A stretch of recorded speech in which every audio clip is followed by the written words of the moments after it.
and I don't know the answer, and I don't know how to do it.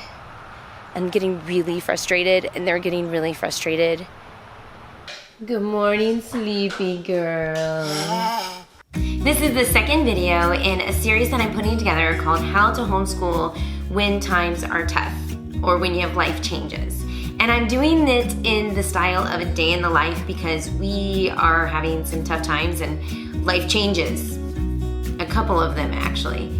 I'm gonna stick the first video right up here so you can check that out and get more details, but I am gonna sum it up really quick for you guys. Don't feel bad if you have to temporarily stop, but if you need to keep going or you want to keep going, here are some ideas that can help you along the way. Don't be afraid to bribe them. Use a lot of computer-based or videos to kind of help educate them when you need your time to work on and deal with the stuff that you need to deal with.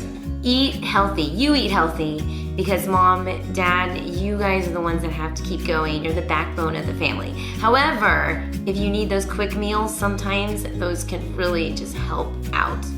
If anybody asks if they can help you out, meals are great, but sometimes just getting extra crafts and activities for your kids is just as good, but sometimes better. Make sure that you have your time where you can be inspired and get some stress out, but know too that this might inspire your kids.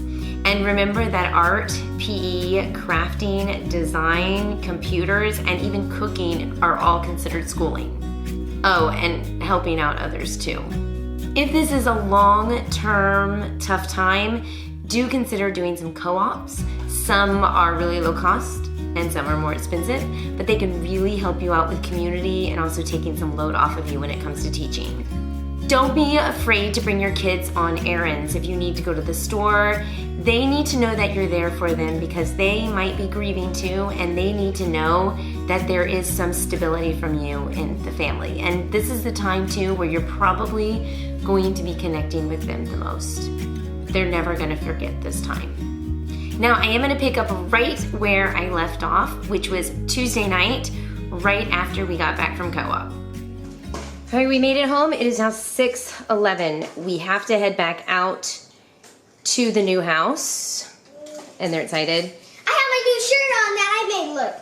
And guess what? Daddy got the couch in. We got new couches. So they're eating something really quick, some hard-boiled eggs, and you have some oatmeal. I ate oatmeal, and Daddy ate a meat. So the reality is tomorrow Naomi has therapies all the way from 9 o'clock till 12 o'clock. Same on Thursday. So both Wednesdays and Thursdays are like this, and we're not skipping therapies. The whole point of this, the whole point of me telling you this is because I still want my kids to do some kind of schoolwork. So this is what I did. When we came home, they brought in their book bags, which had their work in it from today at the co-op. I made them take their work out of their book bags, and then I had them load it up with what I want them to do tomorrow. First of all, each kid has a pencil box in each of their bags. For Hannah, she has a book that she's gonna read. I don't know, we just chose this one, which happens to be Abeka. I'm not a huge Abeka fan, but I do like the reader, so she's bringing that. She has work from her homework from the writing class today. It looks like I have to read this. She also has some math that I'm bringing. And then we are bringing the good and the beautiful handwriting, which we've been working through. The boys are kind of similar. We need to get him a silent reading book too.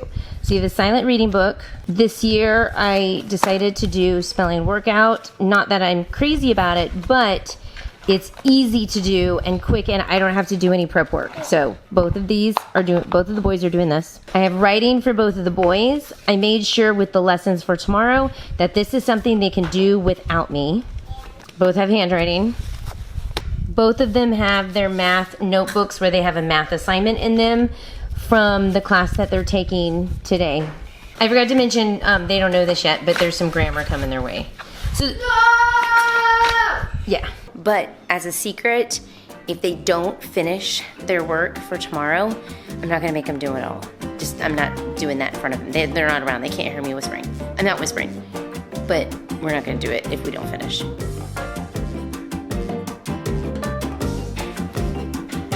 Good morning, sleepy girl. Help. Dip.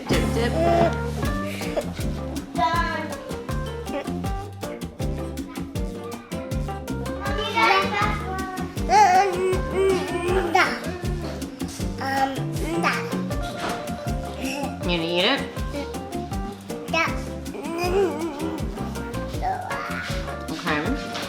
Can you eat it?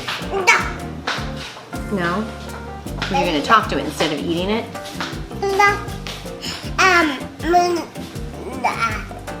That's exactly what I did to it. I made pancakes and put honey on it. Can you take a bite?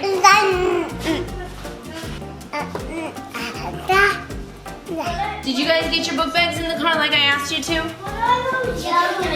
Yay! Good job. You did it when I was walking away.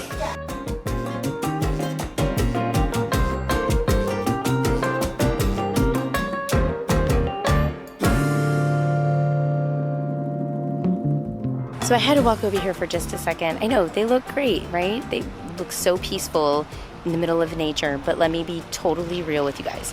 There's mosquitoes out here. They've probably got about 10 bites each.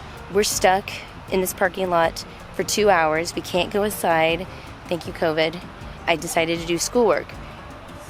They're doing a literature class at the co-op, which I think is great for them. It really stretches them. But literature, when it comes to like analyzing literature, is totally not my thing. And they're asking me for help, and I don't know the answer, and I don't know how to do it. I'm getting really frustrated, and they're getting really frustrated, and they're hungry. But I'm gonna write on a Post-it note saying, I don't know how to do this, please help them, and send it with the teacher. That's what I'm gonna do.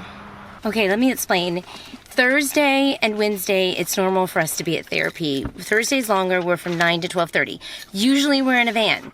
This week my husband's using the van for moving. Today we're stuck in a small, tiny little car. Can I have food?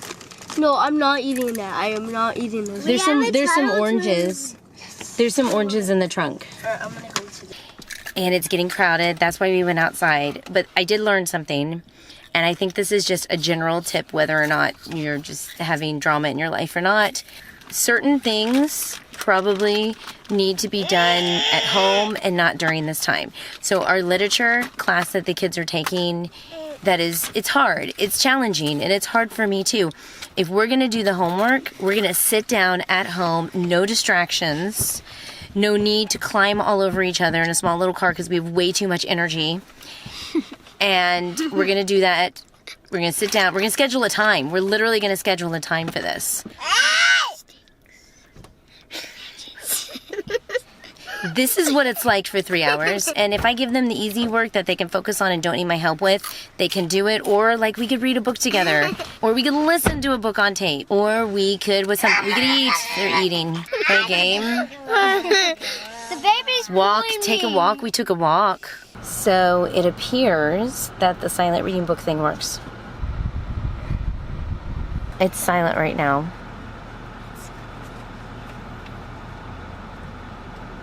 I think it works. Silent reading.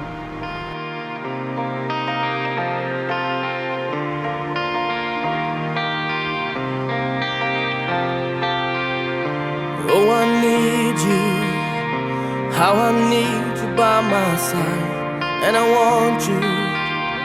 The Lord may know that I have tried to be honest, to be naked, unashamed. I wanna know you more. I really wanna know you more. And it ain't easy to get back on your feet again.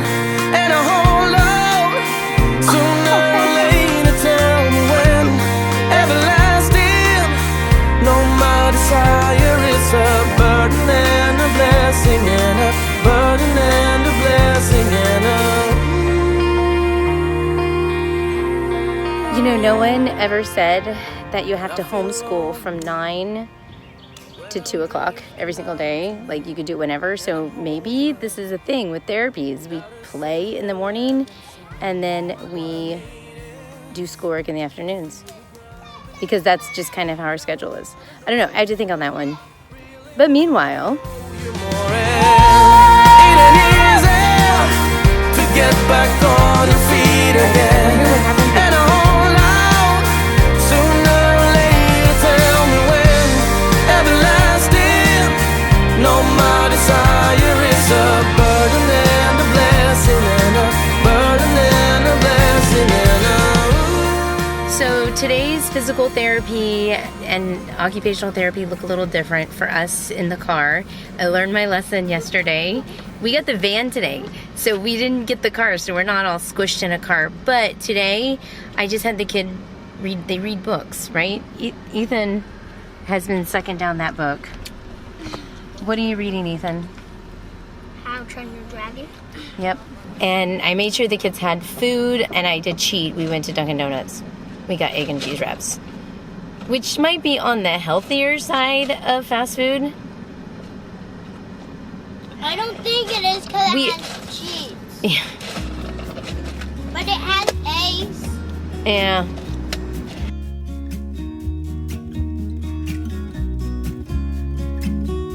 Now on Friday, we just took it easy. We did, however, make a bunch of pancakes to freeze, and even though potty training has been the last thing on my mind, I did still attempt to keep somewhat of a routine. But I will admit, my patience was kind of thin, a lot thinner, actually.